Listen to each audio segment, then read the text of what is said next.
the problem is a lack of affordable housing in Austin, Texas. Because of this, lots of people without homes and has a detrimental impact to the community. Because of this, it is imperative that decisive action is taken to solve the problem. So we'll start with the real story. Lindsay Cozen was kicked out of her house when she was 17. She eventually built her way back up, and now she's a peer specialist and an active volunteer in multiple Austin initiatives. So we took one key takeaway message from her: how we define affordable housing is important. We also interviewed Himama Chandran, a real estate professional.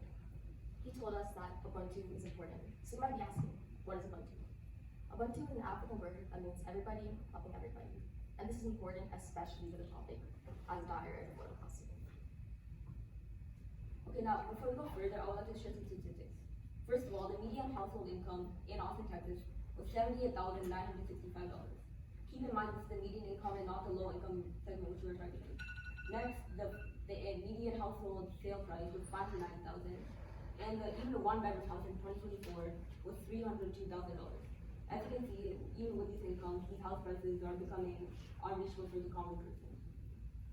So taking into account a report by the ADOR, which is Austin Board of Realtors, from 2023, we summarize that housing affordability issues don't discriminate, however, they are disproportionate. So for this reason, we need to target low-income families as the first step, targeting the lowest income first, and then going on to target more higher-income areas, again, who are also facing affordability issues, is the best way to go. Okay, in terms of the impact of this problem, 1 in 5 Austinites face this problem. In these households, 3 in 5 children in these households aren't ready for kindergarten by the time it comes. Because of this, these children's futures are impaired, causing them to have a harder time in school, thus making it harder to get a job. Because of this, a generational problem is created, where in the future, this family will not be able to escape poverty. Consequences include abuse, discrimination, and poverty if this affordable housing turns into homelessness, as well as risks and issues which, for the solution, creating a solution, be stigmatism against the homeless, which for people of higher income, disregarding people who are homeless because they don't want those people in their community, and this term is regarded as not in my backyard. Okay, now in terms of benefits, this improves the quality of life of not just people who are in this situation, but the community as a whole. With people off the streets, with people having more income, more people will be able to contribute to the workforce, benefiting society as a whole. Additionally, it's our moral duty as global citizens in order to help our fellow human beings. So we like to put into perspective that you were the working poor, and you're making minimum wage, which is $725 an hour, and having to pay rent of $1,300 a month, on top of utilities as well as transportation to get to and from your job. This is the ideal for many families, and this is not okay, as this is just simply unattainable on a minimum wage, which again is really low. So, Joan, why is this so important? Okay, according to the Maslow hierarchy of needs, physiological needs are the most basic needs for human beings. Under physiological needs, water, food, and shelter are the main three. With this, housing falls under this category. With people not able to achieve affordable housing and they're not able to meet their most basic needs, impairing them from advancing in society and life as a whole. So tying this all back into rural housing, with approval of residents, it'd be easier to implement solutions. In a study by Raj Shetty in social mobility, we found that people who are in a higher class are less likely to interact with people in lower class. In our view, though, we believe that diversity in the community is essential in order to progress society. But with this statistic, it is clear for people who are concerned about children, for example, interacting with lower income people. According to the study, this is simply not the case. So what's been done already? So there's 2 main solutions we have already looked at, and the first one is the Austin Community First Village. And in this village, homes are provided for low-income families, where these are comfortable homes which these families are able to sustain off. And how does this all translate to? And then the second one was the Housing Choice Vouchers program. And in this program, this is a government-funded program in which they give money for people to purchase homes in the private sector. And some drawbacks to the program where it's time-consuming to apply for. And because of this, according to our expert Lindsay Cohen, many people did not go for this option. How does this all translate to solution? So in our solution, there's 3 main parts.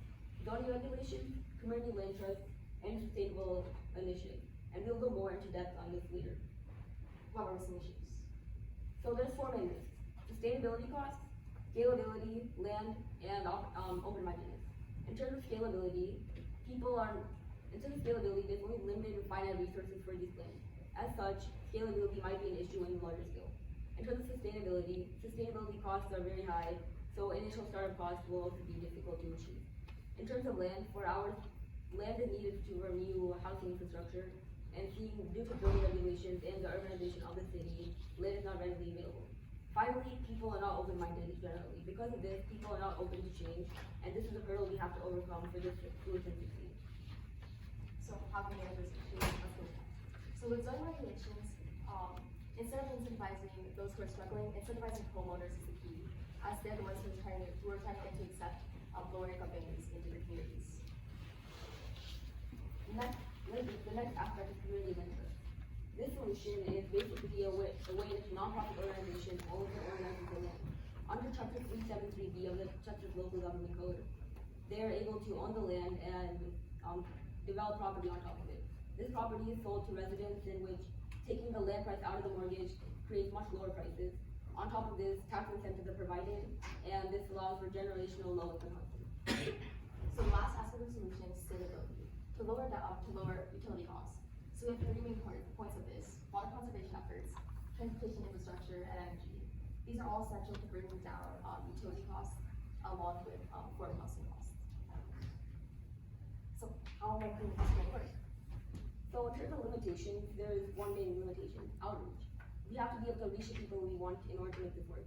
This may be difficult, but it's again a necessary hurdle in order to overcome this issue.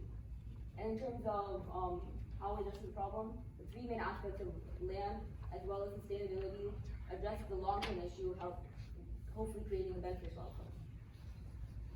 And we can go into more later if we have time. So resource needs include actions to run the CLT land for at least community land trust, resources as well as money and workers to build CLT homes. And for timeline, each solution will take 3 years. And then in terms of CLT specifically, we need to acquire the land and set up the infrastructure and organization in order to run the CLTs effectively. So to summarize, the community of Austin is going through an issue of a growing form of issue relating to housing. We propose a three-pronged solution: zoning relaxations, community land trusts, and sustainability. Throughout this project, we have learned about to care for our fellow human beings and to be aware of our situation around us. Our key message we would like you to take away is to share Ubuntu with the world and the world around you. We want you to keep in mind that something is small to smile. And we want something small to smile and kind words can go a long way.